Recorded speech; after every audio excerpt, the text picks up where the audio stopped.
드리지 말아야 할 것을 드렸어. 드리지 말아야 할 것이요? 조심해. 가까이 있는 것이 더 위험할 수 있어. 이 부적을 집안이 제일 잘 보이는 곳에 붙여. 절대 떼지 마라. 이 부적이 자네 목숨줄이네. 가까이 있는 것, 가장 위험한 것. 그건 누구를 말하는 걸까? 그리고 며칠 후 남편이 심장마비로 세상을 떠났다. 그 후 1년이 흘렀다. 1년 후 현재 남편이 떠난 집에는 이제 정순과 아들 내외 그리고 손주가 함께 살고 있었다. 정순의 건강은 날로 나빠져갔고 그녀의 안방 화분들도 하나둘씩 죽어가고 있었다. 이제 정순은 정신마저 온전하지 못한 듯해 보인다. 내가 오늘 약을 먹었던가? 왜 이렇게 졸리운 거지? 어느 날 아들과 며느리가 부적을 떼려 했다. 어머니, 이제 이 부적은 떼는 게 좋을 것 같아요. 미신일 뿐이잖아요. 안 된다. 건드리지 마. 그거 떼면 안 돼. 정순의 안방 창가에는 화분들이 가득했다. 평생 식물을 아름답게 가꾸던 그녀였지만 요즘 화분들이 하나둘 죽어가고 있었다. 가사 도우미 두이가 물을 주며 고개를 갸웃거렸다. 이상하네. 물도 주고 햇빛도 잘 받는데. 두이가 죽은 화분의 잎을 만져보았다. 바스러졌다. 사모님, 화분들이 왜 죽어가는 걸까요? 오랫동안 잘 커왔는데요. 정수는 화분을 바라보며 쓸쓸하게 미소 지었다. 늙어서 그래. 나처럼. 새 나무를 심어드릴까? 아니야. 이 화분들이 좋아. 정순이 죽어가는 화분을 쓰다듬었다. 화분 흙 속 깊은 곳에는 정순이 몰래 뱉어둔 알약이 숨겨져 있었다. 죽어가는 화분은 내 생명과 닮아 있다. 아침, 며느리 은진이 환한 미소를 지으며 안방 문을 열고 들어온다. 말끔한 옷차림에 손에는 약과 물을 들고 있다. 어머니, 약 드실 시간이에요. 상냥한 목소리. 은지는 정순 옆에 앉아 약을 하나씩 손에 올려놓았다. 이건 혈압약이고요. 이건 혈액순환에 좋은 거예요. 꼭 드셔야 해요. 누가 봐도 흠잡을 데 없는 며느리의 모습이다. 정수는 조용히 약을 받아 입에 넣었다. 물을 마셨다. 잘 드셨어요, 어머니?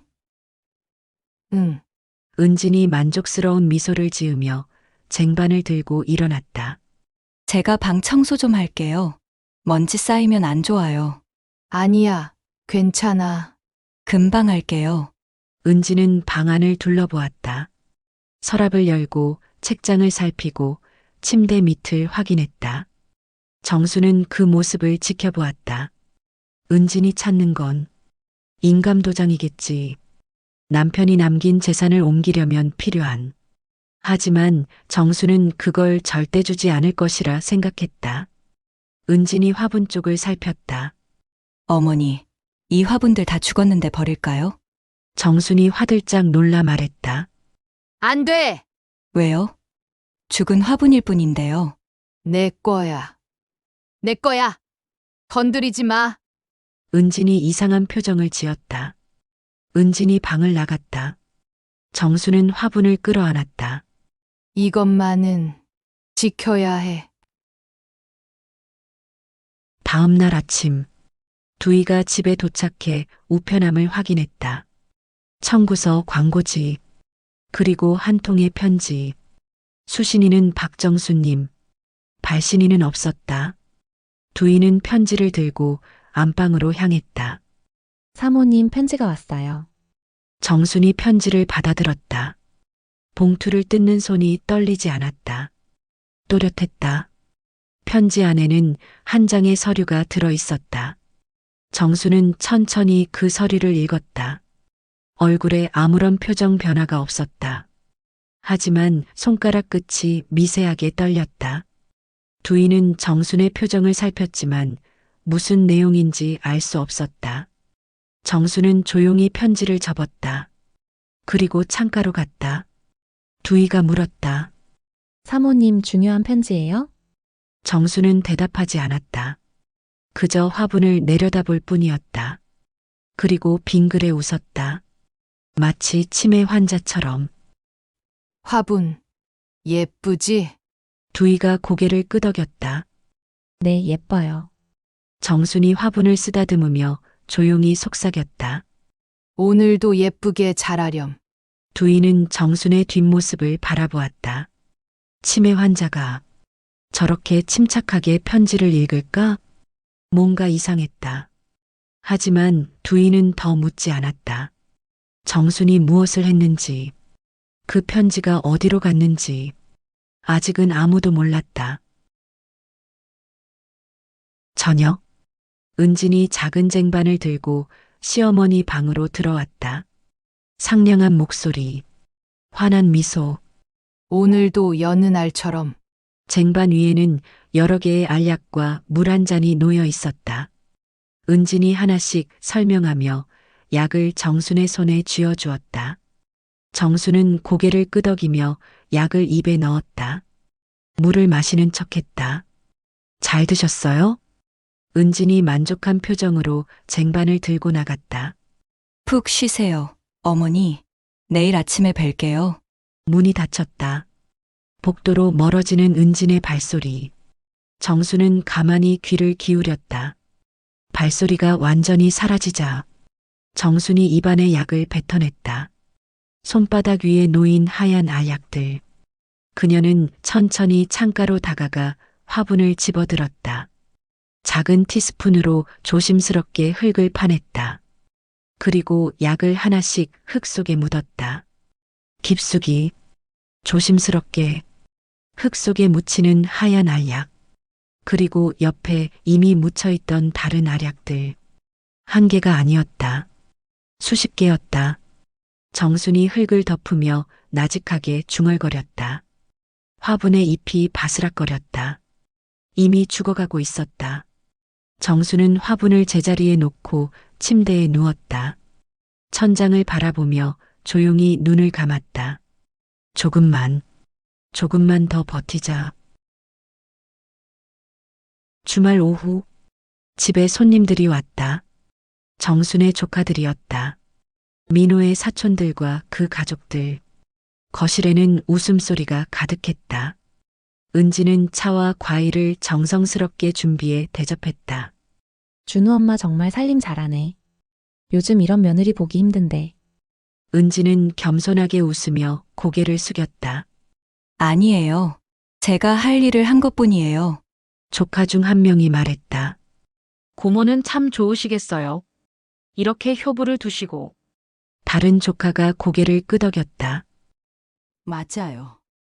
요즘 같은 세상에 시어머니 모시면서 산다는 게 쉬운 일이 아닌데. 거기다 편찮으시니. 은진이 눈시울을 붉혔다. 어머님은 제게 친어머니 같으세요. 당연한 거예요. 모두가 감동한 표정을 지었다. 그때 안방에서 정순이 나왔다. 휘청거리는 걸음걸이.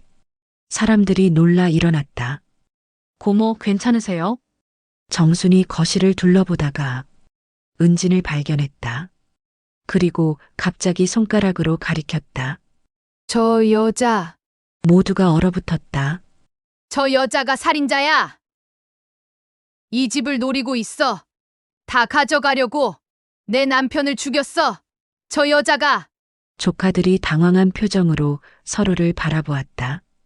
은진의 눈에서 눈물이 흘렀다. 어머니, 제가 뭘 잘못했나요? 목이 메었다. 떨리는 목소리. 제가 뭘. 은진이 손으로 얼굴을 가렸다.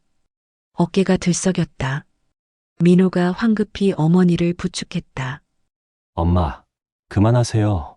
사람들이 다 보잖아요. 아들아. 저 여자가 나도 죽이려고. 약을 먹이려고 해. 조카 중 한 명이 조용히 속삭였다. 고모 치매가 많이 심해지셨나 봐. 불쌍해라. 저렇게 헌신적인 며느리를. 다른 조카가 은진에게 다가가 어깨를 두드렸다. 고모님이 아프셔서 그래요. 너무 상처받지 마세요. 은진이 고개를 끄덕이며 눈물을 닦았다. 괜찮아요. 어머니가 편찮으셔서 그러시는 거. 알아요. 정말 대단하시네요. 저런 상황에서도 민호 형수님 같은 며느리가 어디 있어요.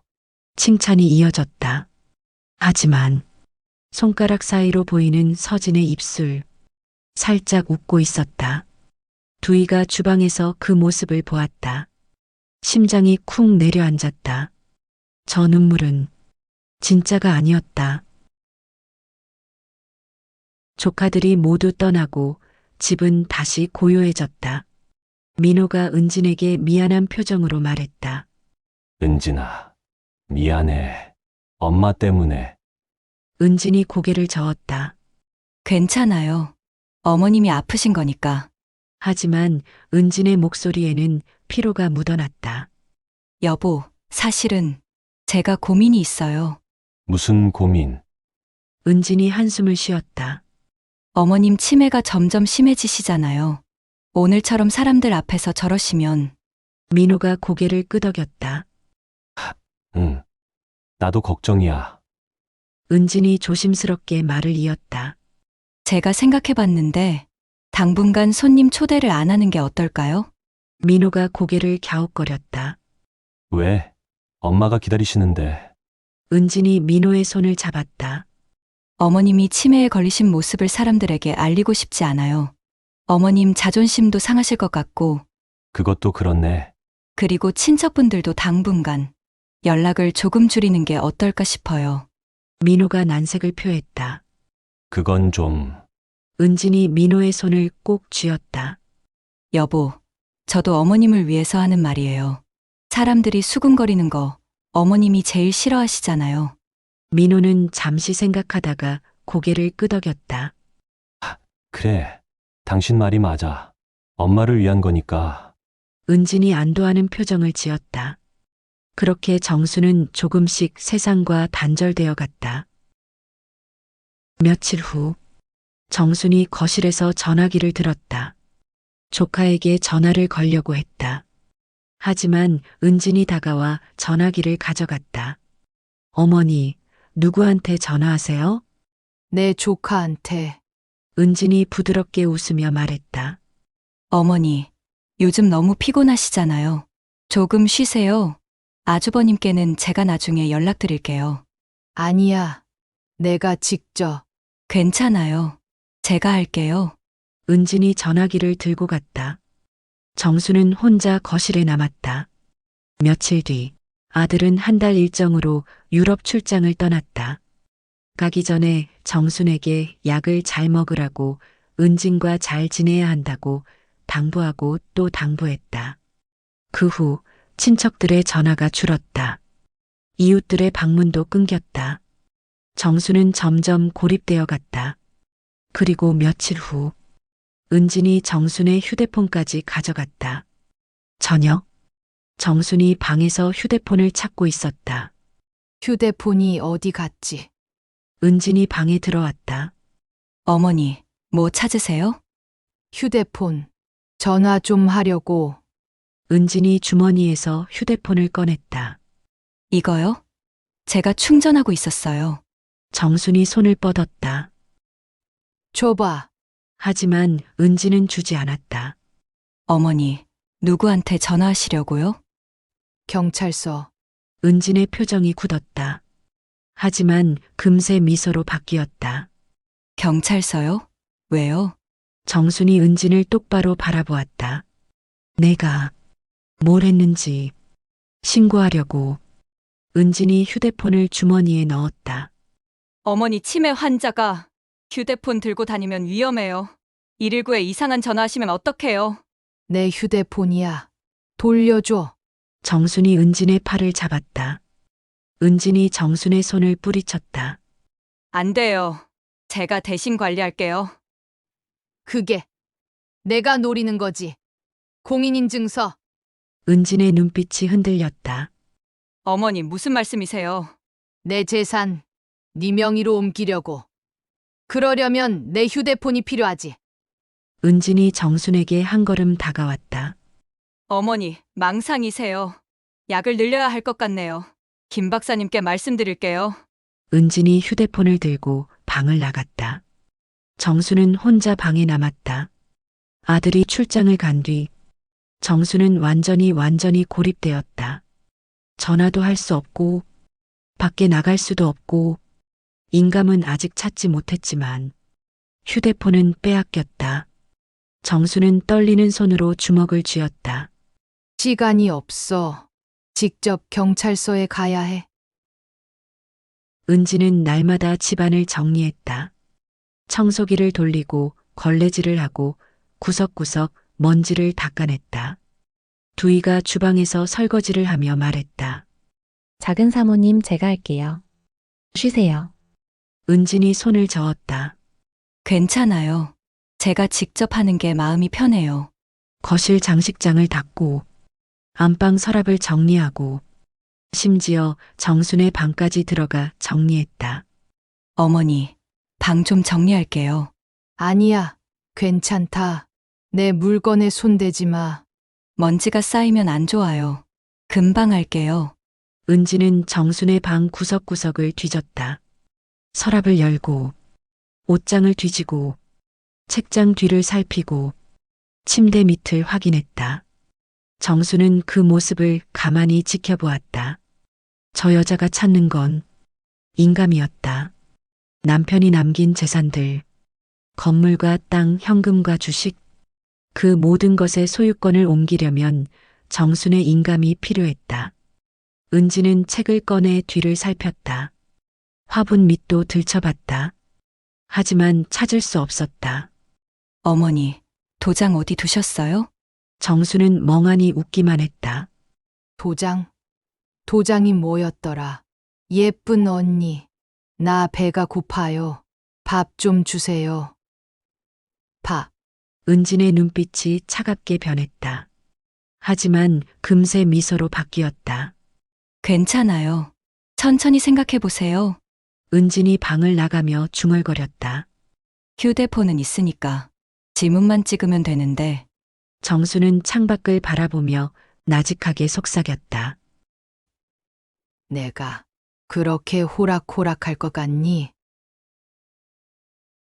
5년 전, 정수는 그날을 또렷하게 기억하고 있었다. 아들 민호가 여자를 데리고 집에 왔던 날, 엄마, 소개할 사람이 있어요. 민호 옆에 서 있던 여자, 윤서진. 그녀는 환하게 웃으며 인사했다. 어머님, 처음 뵙겠습니다. 윤은진이라고 해요. 공손한 말투, 단정한 옷차림. 하지만 정수는 그 순간 느꼈다. 뭔가 이상했다. 은진의 미소는 완벽했지만 눈빛이 차가웠다. 며칠 후, 정수는 은진이 근무하던 병원에 조용히 알아보았다. 그리고 들었다. 이상한 소문들을. 그 간호사, 부유한 환자들한테만 친절하던데 돈 많은 집 아들이랑 사귄다는 얘기 들었어요. 정순의 얼굴이 굳어졌다. 그리고 한 달 후 민호가 집에 찾아왔다. 표정이 심각했다. 엄마, 말씀드릴 게 있어요. 정수는 이미 예감하고 있었다. 은진이랑 결혼하고 싶어요.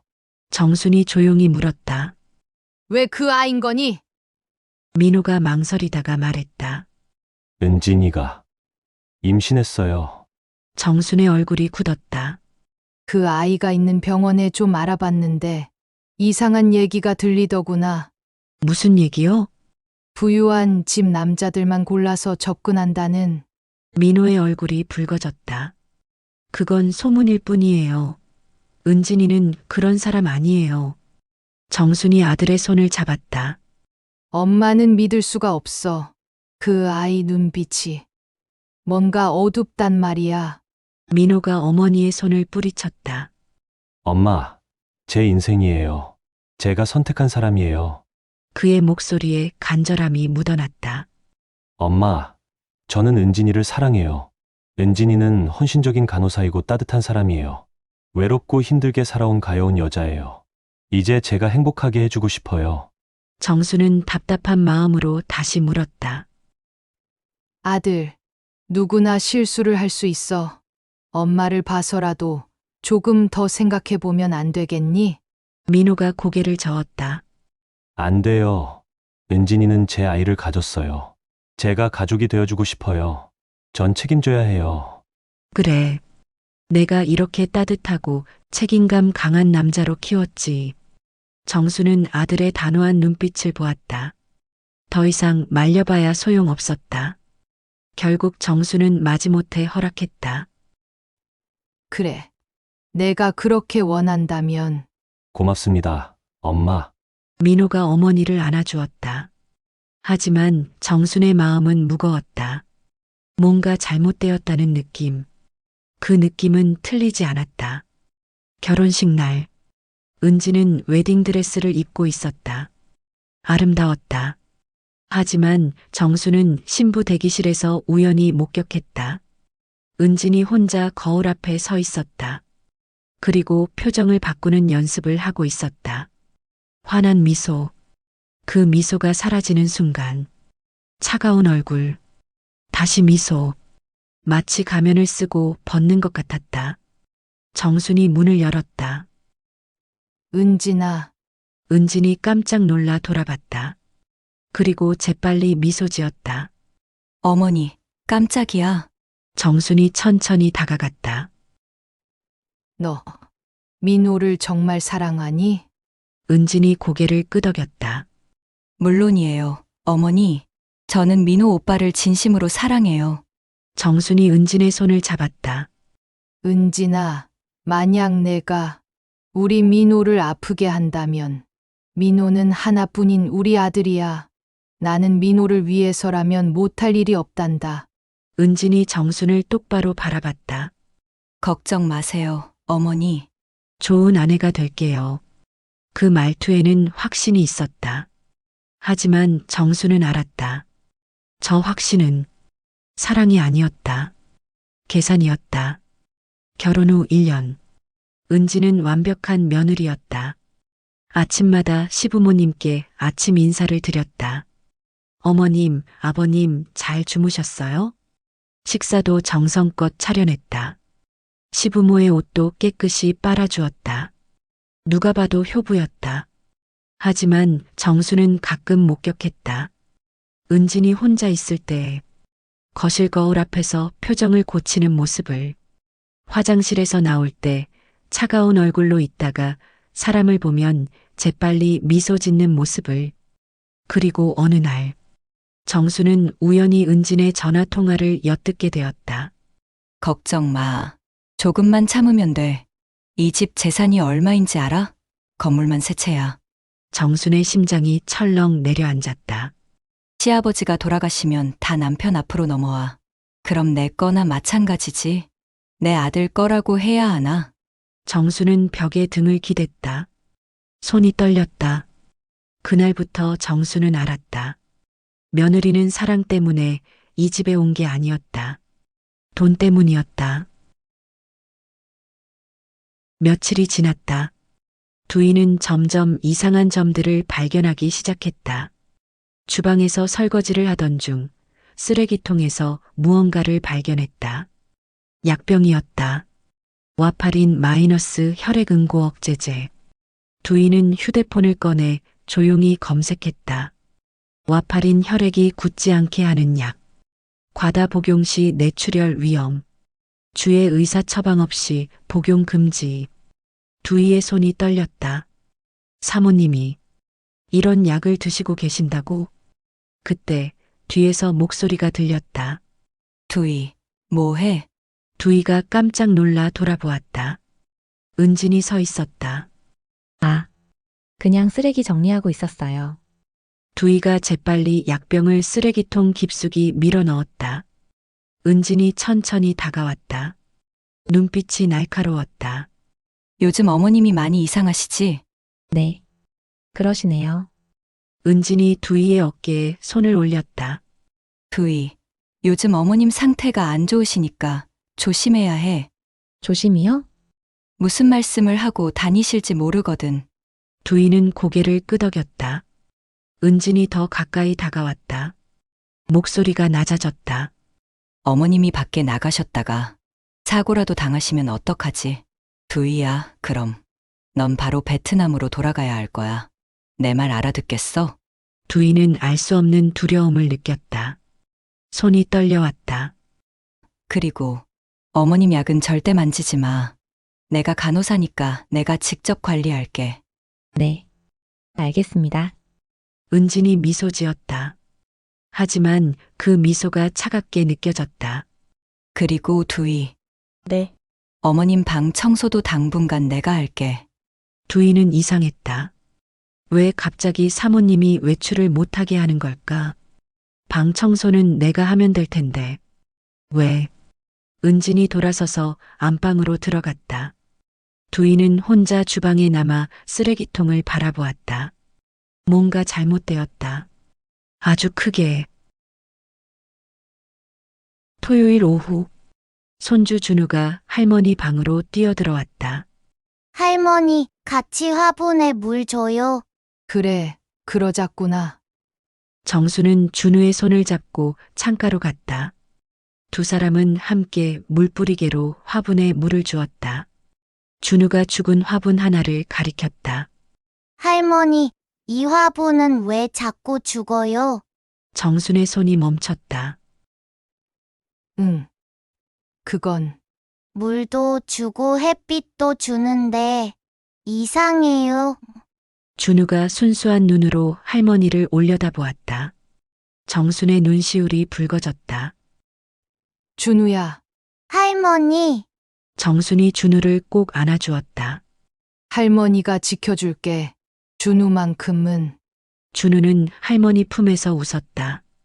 나도 할머니 지켜줄게요. 할머니, 많이 아파요? 엄마가 할머니는 머리가 아프대요. 그래서 많이 이상하대요. 할머니 하나도 안 이상한데. 할머니 아프면 안 돼요. 정수는 눈물을 참으며 준우의 머리를 쓰다듬었다. 이 아이만큼은 지켜야 한다. 진실이 밝혀지더라도. 준우가 창밖을 보며 말했다. 할머니, 저기 새 봐요. 까치예요. 정순도 창밖을 바라보았다. 까치 한 마리가 나뭇가지에 앉아 있었다. 까치가 울면 좋은 소식이 온대요. 선생님이 그러셨어요. 정순이 미소 지었다. 그래. 우리 준우에게는 좋은 소식만 올 거야. 하지만 정수는 알고 있었다. 좋은 소식이 오기 전에 먼저 폭풍이 올 거라는 것을. 준우가 할머니를 올려다보며 물었다. 할머니, 엄마는 왜 자꾸 화나 있어요? 정순이 놀라 준우를 바라보았다. 엄마가 화나 있어? 응. 할머니 보면 눈이 무서워져요. 근데 아빠 보면 웃어요. 정수는 준우를 더 꼭 안아주었다. 아이들은 안다. 어른들이 보지 못하는 것을. 출장을 갔던 아들이 돌아왔다. 정수는 아들을 끌어안았다. 이제 괜찮아. 아들이 나를 도와줄 거야. 저녁 식사 후 민호가 어머니 방에 들어왔다. 엄마, 들어가도 돼요? 정수는 침대에 앉아 있었다. 민호가 어머니 옆에 앉았다. 한참을 말없이 앉아 있다가 천천히 입을 열었다. 엄마, 저 없는 동안 많이 힘드셨어요? 준우 엄마가 엄마의 망상 증상이 많이 심해지셨다고. 엄마, 왜 자꾸 그러세요? 엄마가 자꾸 이러시면 병원으로 가셔야 할 수 있어요. 김 박사님이 요양병원에서 좀 쉬시면서 집중 치료를 받으시는 게 어떻겠냐고. 뭐라고? 민호야. 엄마는 아무 데도 안 간다. 안 가. 정수는 더 이상 얘기할 수가 없었다. 아직 결정적 증거가 부족해. 이러다가 요양시설로 보내질지도 모른다. 치매 노인이 된 채로. 그럼 모든 걸 빼앗길 테지. 민호가 걱정스러운 눈빛으로 어머니의 손을 잡았다. 은진이가 얼마나 엄마를 잘 모시는데요. 밤낮 없이 약 챙겨드리고, 청소하고, 식사 챙겨드리고, 사람을 더 쓰자고 해도 어머니는 자기가 간병하고 싶다며 한사코 거절하는 사람이에요. 그래. 정순의 목소리가 낮았다. 엄마, 은진이 좀 그만 의심하세요. 요즘 많이 힘들어해요. 정순이 천천히 아들을 돌아보았다. 그 눈빛이 너무 또렷했다. 민호야, 넌 정말 아무것도 모르는구나. 네, 정순이 아들의 손을 꼭 잡았다. 민호야, 엄마 말 잘 들어. 사람은 겉으로 보이는 게 다는 아니란다. 민호는 어머니의 말을 이해할 수 없었다. 엄마, 치매 때문에 그런 말씀 하시는 거 알아요. 괜찮아요. 정순의 입가에 쓸쓸한 미소가 번졌다. 그래. 다 엄마 잘못이지. 치매 걸린 늙은이 잘못이지. 민호가 어머니를 꼭 안아주었다. 엄마, 제가 있잖아요. 걱정 마세요. 제가 엄마 지킬게요. 하지만 정수는 알고 있었다. 아들은 아무것도 모른다. 아내가 어떤 사람인지, 그리고 그 손주가 정말 누구의 아이인지. 정수는 창밖을 바라보며 조용히 중얼거렸다. 때가 올 거야. 진실이 드러날 때가. 민호는 어머니의 말을 듣지 못했다. 민호가 일어서며 말했다. 엄마, 일찍 주무세요. 약 꼭 챙겨 드시고요. 내일 아침에 뵐게요. 민호야. 민호가 돌아봤다. 네, 엄마. 정순이 아들을 오래 바라보았다. 엄마가 너 많이 사랑한다. 민호가 미소 지었다. 저도 사랑해요. 엄마. 문이 닫혔다. 정수는 혼자 남아 눈물을 흘렸다. 정순의 증상이 점점 심해지고 있었다. 어지럼증이 잦아졌다. 손이 떨렸다. 가끔 식은땀이 났다. 어느 날 오후 정순이 거실을 걷다가 휘청거렸다. 두이가 급히 달려와 부축했다. 사모님, 괜찮으세요? 어지러워.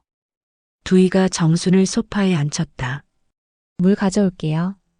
두이가 주방으로 뛰어갔다. 그 사이 정수는 주머니에서 작은 비닐봉지를 꺼냈다. 오늘 아침 은진이 준 약들이 들어있었다. 정수는 그것을 소파 쿠션 밑에 재빨리 숨겼다. 두이가 물을 들고 돌아왔다. 사모님 마세요. 정순이 물을 마셨다. 병원 가셔야 하는 거 아니에요? 괜찮아. 조금만 쉬면 돼. 하지만 두이는 알았다. 이건 치매 증상이 아니라는 것을. 며칠 후 두이는 우연히 목격했다. 은진이 정순에게 약을 주는 장면을. 어머니, 약 드세요. 정순이 약을 입에 넣고 물을 마셨다. 은진이 방을 나갔다. 그 순간 정순이 주변을 살피더니 입안에 약을 뱉어냈다. 그리고 화분 쪽으로 몸을 돌렸다. 두이가 복도에서 숨을 죽이고 지켜보았다. 정수는 티스푼으로 조심스럽게 흙을 파고 약을 묻었다. 그리고 다시 흙을 덮었다. 손놀림이 정확했다. 떨림이 없었다. 치매 환자의 손이 아니었다. 두이의 심장이 빠르게 뛰었다. 사모님은 치매가 아니다. 정순이 고개를 돌렸다. 두이와가 눈이 마주쳤다. 두이는 얼어붙었다. 정순이 손가락을 입술에 갖다 댔다. 쉬. 그리고 나지막하게 말했다. 절대 말하지 마. 아직 때가 아니야. 두이는 고개를 끄덕였다. 손이 떨렸다. 모든 게 계획이었다. 치매도, 증상도, 다. 정순이 다시 속삭였다. 두이. 내가 만약 돌아오지 못하면 사모님, 거실에 있는 부적 절대 버리면 안 돼. 두이가 거실을 바라보았다. 높은 벽에 붙은 부적. 부적이요? 응. 그 안에 모든 진실이 있어. 두이는 무슨 뜻인지 이해하지 못했다. 하지만 고개를 끄덕였다. 알겠어.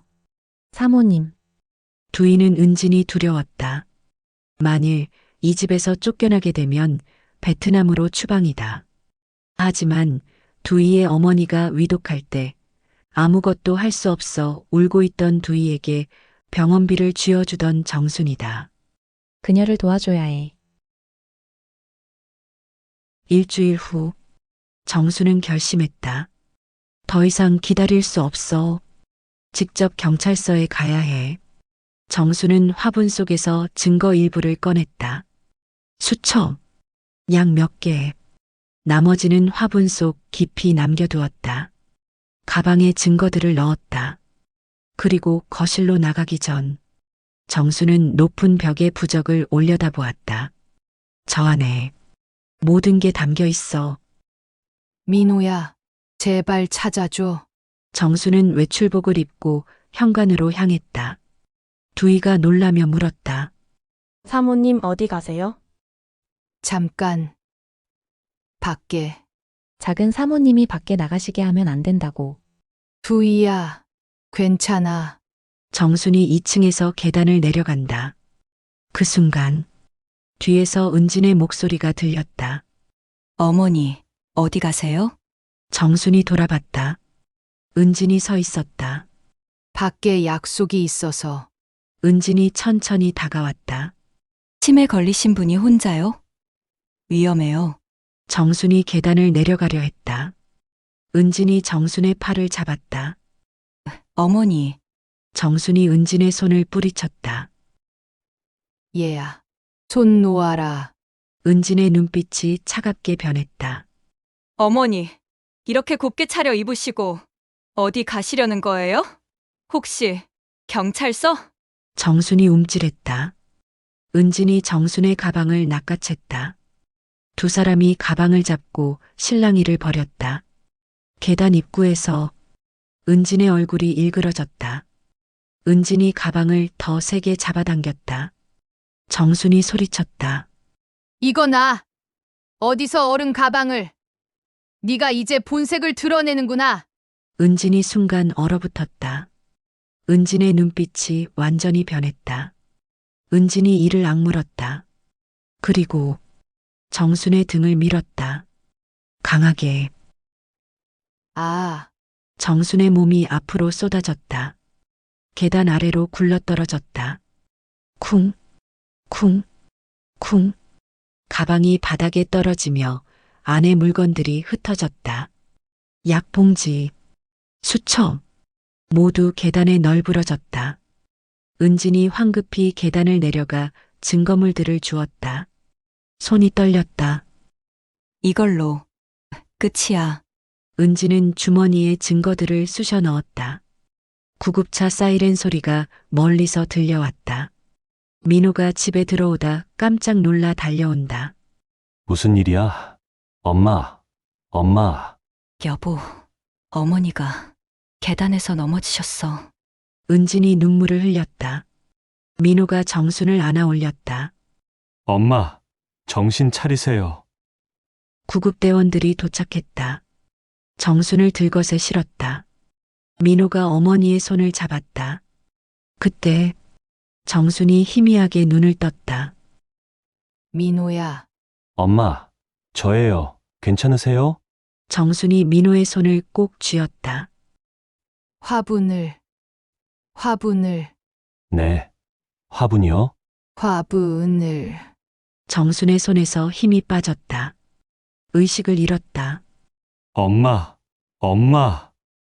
구급대원이 민호를 말렸다. 지금 가야 합니다. 들것이 구급차에 실렸다. 민호가 함께 탔다. 구급차 문이 닫혔다. 은진도 뒤따라 탔다. 구급차가 출발했다. 민호는 어머니를 바라보며 중얼거렸다. 화분이 뭐예요? 엄마. 병원 중환자실. 의사가 나왔다. 환자분 상태가 좋지 않습니다. 머리를 심하게 부딪혔고. 민호가 다급하게 물었다. 의식은 언제 돌아오나요? 의사가 고개를 저었다. 확실하지 않습니다. 최악의 경우 의사가 말을 흐렸다. 민호가 벽에 기댔다. 엄마, 은진이 민호의 어깨를 감싸 안았다. 여보, 괜찮을 거예요. 어머니 강하시잖아요. 하지만 은진의 눈빛은 달랐다. 안도하고 있었다. 이제 끝이야. 증거는 다 없앴어. 휴대폰도 내가 가지고 있고 어머니가 깨어나지 않으면 모든 게 조용히 끝나. 은진의 입가에 미세한 미소가 번졌다. 민호는 보지 못했다. 그는 중환자실 유리창 너머로 어머니를 바라보고 있었다. 화분. 민호는 계속 어머니의 마지막 말을 떠올렸다. 엄마가 왜 화분 얘기를 하셨을까? 은진이 민호를 바라보았다. 여보, 그건 그냥 치매 때문에 헛소리 하신 거예요. 어머님께서 요즘 부쩍 이상한 말씀을 하세요. 은진의 표정이 굳었다. 민호가 시계를 보았다. 여보, 준우가 아빠가 오면 좋겠대요. 무서우면 아빠를 더 찾잖아요. 제가 여기 지킬게요. 어머니한테 무슨 일 생기면 바로 연락할게요. 민호가 망설이다가 고개를 끄덕였다. 그래, 잠깐 다녀올게. 민호 자는 거 보고 옷만 갈아입고 올게. 천천히 다녀와요. 민호가 병원을 나갔다. 은지는 중환자실 유리창 너머로 정순을 바라보았다. 차갑게 웃었다. 어머니, 이제 끝이에요. 민호가 집에 도착했다. 현관문을 열고 들어갔다. 조용한 집. 준우는 이미 잠들었고 두이가 곁을 지키고 있었다. 민호는 자기 방으로 가려다가 어머니 방 앞에서 멈췄다. 문을 열고 들어갔다. 어두운 방. 불을 켰다. 어머니의 채취가 느껴졌다. 민호는 침대에 앉았다. 눈물이 흘렀다. 그때 창가의 화분들이 눈에 들어왔다. 죽어가는 화분들. 민호는 천천히 일어나 창가로 갔다. 화분을. 어머니의 목소리가 귓가에 맴돌았다. 민호는 화분들을 하나씩 살펴봤다. 엄마가 아끼시던 화분들이 죽어가고 있었다. 민호는 가장 큰 화분을 집어들었다. 무거웠다. 흙이 꽉 차 있었다. 민호는 화분을 바닥에 내려놓았다. 그리고 손으로 흙을 파기 시작했다. 손이 떨렸다. 뭔가 이상했다. 흙 속 깊은 곳. 손끝에 무언가 딱딱한 것이 느껴졌다. 비닐봉지. 민호는 조심스럽게 꺼냈다. 봉지를 열었다. 안에는 하얀 알약들. 수십 개. 민호의 눈이 커졌다. 더 깊이 파헤쳤다. 또 다른 봉지가 나왔다. 편지. 민호는 편지를 꺼내 펼쳤다. 친자 확인 검사 결과. 민호의 손이 떨렸다. 피검사자 박준우. 결과 친자관계 없음. 박민호와 박준우 사이에 생물학적 친자관계가 인정되지 않습니다. 민호의 입에서 신음이 새어나왔다. 이게 무슨...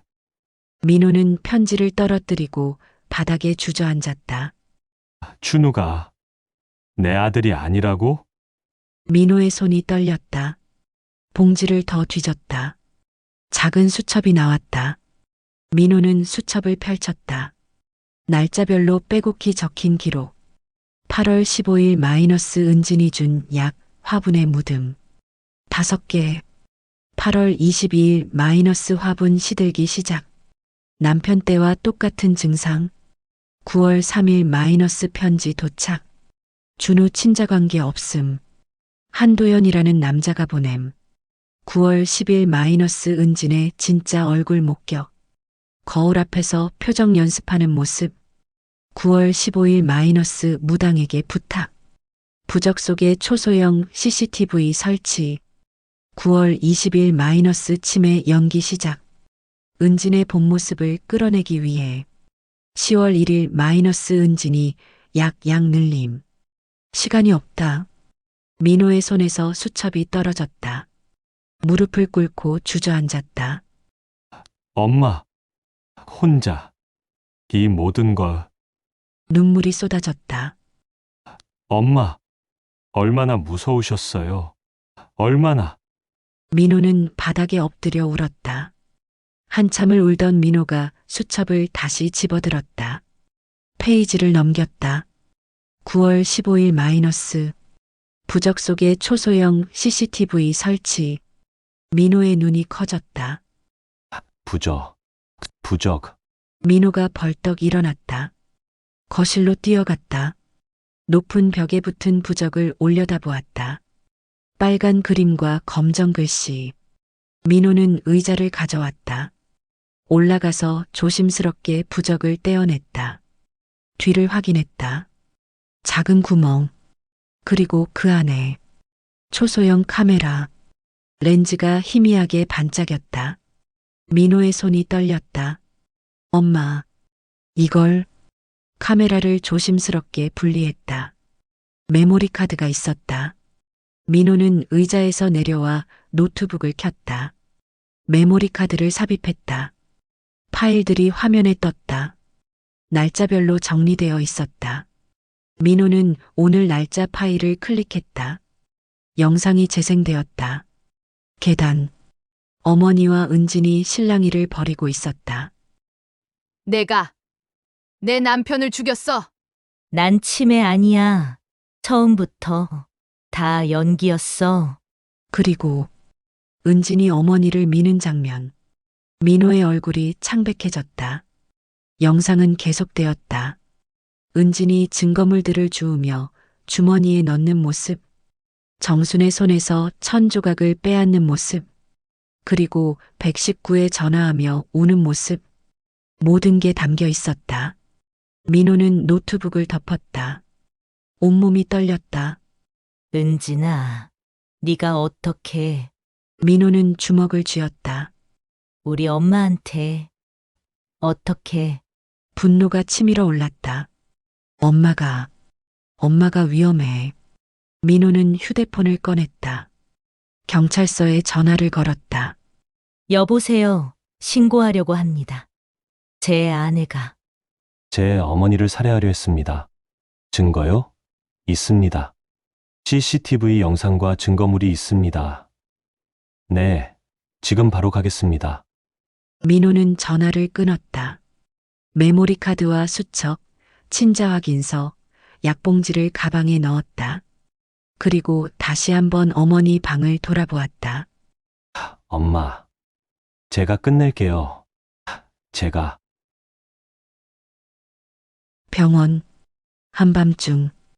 은지는 중환자실 밖 의자에 앉아 있었다. 휴대폰을 보며 미소 짓고 있었다. 그때 복도 끝에서 발소리가 들렸다. 경찰 2명이 걸어오고 있었다. 은진이 고개를 들었다. 저기. 무슨 일이세요? 경찰이 은진 앞에 섰다. 윤은진 씨 맞으십니까? 네. 그런데요? 고의상해 및 살인미수 혐의로 조사받으셔야겠습니다. 은진의 얼굴이 하얗게 변했다. 무슨 소리예요? 전 아무것도. 동행하시죠. 경찰이 은진의 팔을 잡았다. 잠깐만요. 이거 오해예요. 내가 누군 줄 알아요? 우리 남편이 누군 줄 알고 이러세요? 은진이 발버둥쳤다. 그때 민호가 나타났다. 손에 가방을 들고 은진과 눈이 마주쳤다. 여보. 민호가 차갑게 말했다. 당신이 뭘 했는지 다 알아. 여보, 그게 아니라. 우리 엄마가 증거를 모아두셨어. 화분 속에. 은진의 얼굴이 새하얗게 변했다. 화분이요? 그리고 부적 속 CCTV도. 은진이 뒷걸음질 쳤다. 아니야. 그럴 리가 없어. 그 치매 걸린 할머니가 증거라뇨. 민호가 경찰에게 가방을 건넸다. 여기 증거 다 있습니다. 경찰이 가방을 받아 확인했다. 메모리 카드, 수첩, 약물, 친자 확인서. 필요하다면 가정부의 증언도 있습니다. 충분한 증거네요. 은진에게 수갑이 채워졌다. 윤은진 씨, 체포합니다. 싫어. 놓아요. 놓으라고. 은진이 발버둥쳤지만 소용없었다. 끌려가며 민호를 노려보았다. 당신이 날 배신하는 거야? 민호가 차갑게 대답했다. 배신한 건 당신이야. 우리 엄마를, 우리 아버지를, 나를. 준우는 어떡하고. 준우는, 여보, 우리 준우는 나 없으면 안 되잖아요. 민호의 목소리가 떨렸다. 준우를 입에 올리다니? 내가 모를 줄 알았나? 은진의 얼굴이 일그러졌다. 그래. 내 아들 아니야. 그래서 뭐? 그래서 날 이렇게 버리는 거야? 가족이 되어준다면서, 지켜준다면서. 민호는 대답하지 않았다. 그저 돌아섰다. 은진이 끌려가며 소리쳤다. 박민호, 후회할 거야. 후회한다고. 복도에 은진의 목소리가 울려 퍼졌다. 하지만 민호는 돌아보지 않았다. 중환자실 유리창 너머로 어머니를 바라볼 뿐이었다. 엄마, 제가 늦었죠. 미안해요. 3일 후 병원 중환자실.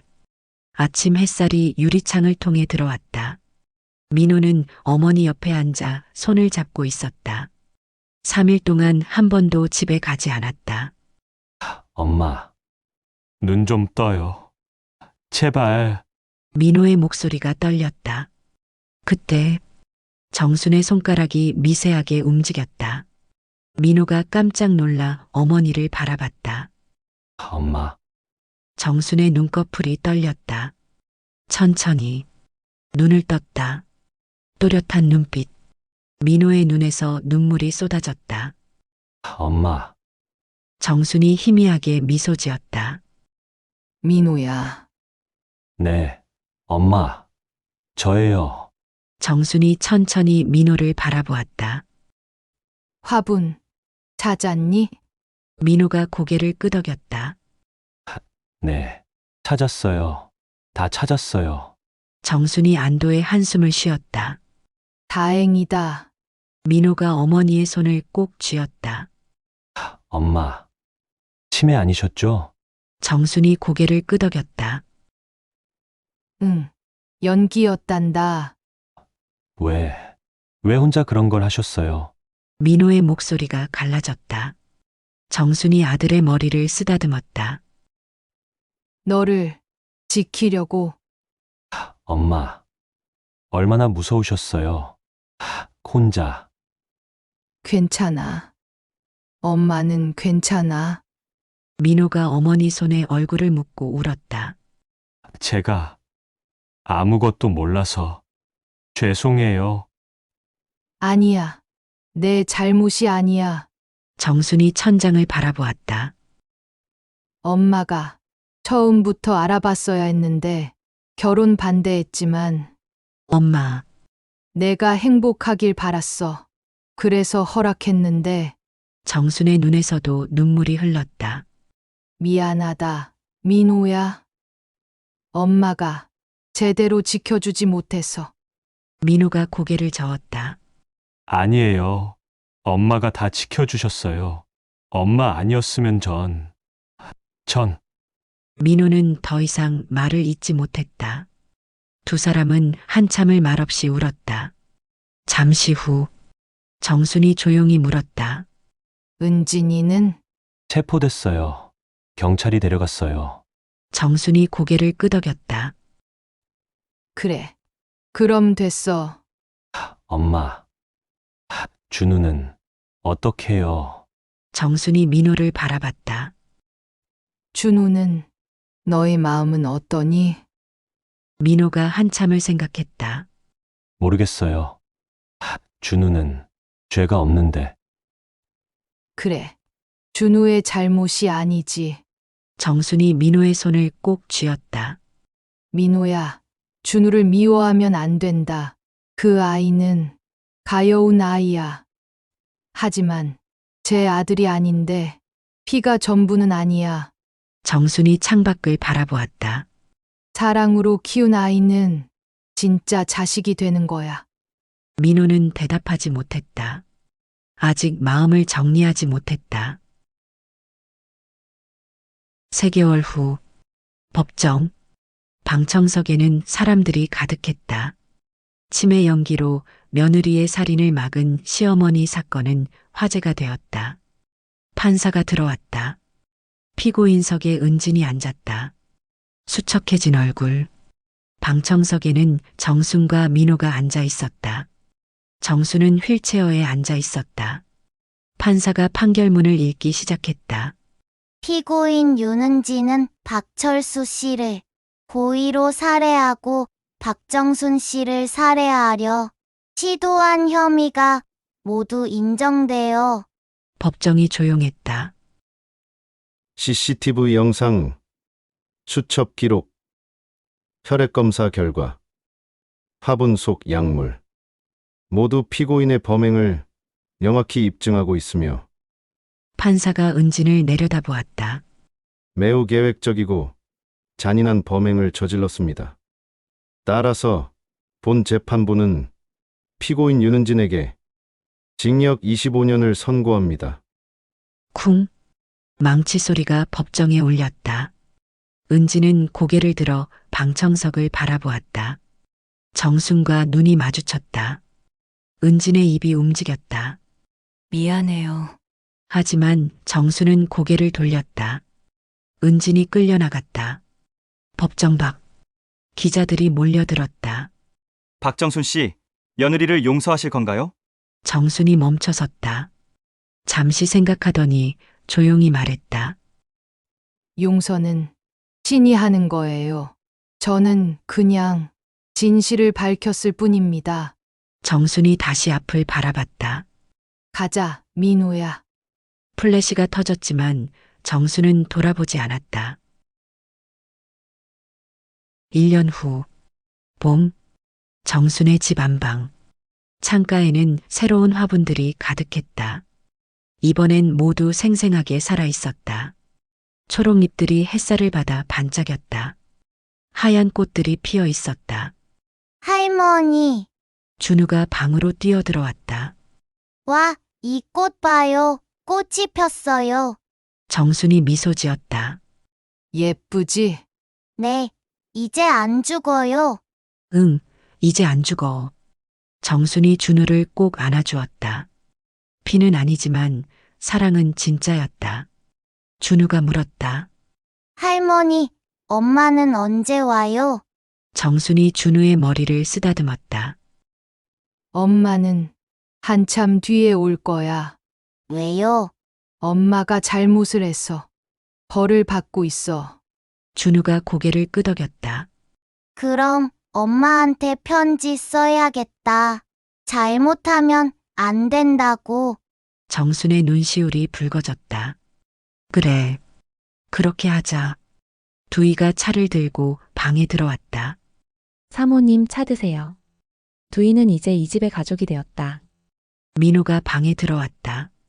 엄마, 준우, 뭐해? 아빠, 꽃 피었어요. 준우가 아빠에게 달려갔다. 민호가 준우를 안아 올렸다. 우와, 정말 예쁘다. 민호가 어머니를 바라보았다. 엄마, 괜찮으세요? 정순이 고개를 끄덕였다. 응, 이제 괜찮아. 민호가 준우를 내려놓고 어머니 옆에 앉았다. 엄마, 고마워요. 저를, 준우를 지켜주셔서. 정순이 아들의 손을 잡았다. 당연한 거야. 엄마니까. 민호의 눈에서 눈물이 흘렀다. 앞으로 잘할게요. 엄마. 알아. 너는 언제나 착한 아들이었어. 정순이 창밖을 바라보았다. 벚꽃이 만개에 있었다. 진실은 죽지 않아. 언젠가는 반드시 꽃을 피우지. 화분의 새싹이 바람에 흔들렸다. 준우가 할머니 무릎에 머리를 기댔다. 할머니, 사랑해요. 할머니도 사랑해. 준우야. 따스한 봄 햇살이 방 안을 가득 채웠다. 새로운 시작이었다. 정수는 화분을 쓰다듬으며 조용히 미소 지었다. 화분 위로 햇살이 비쳤다.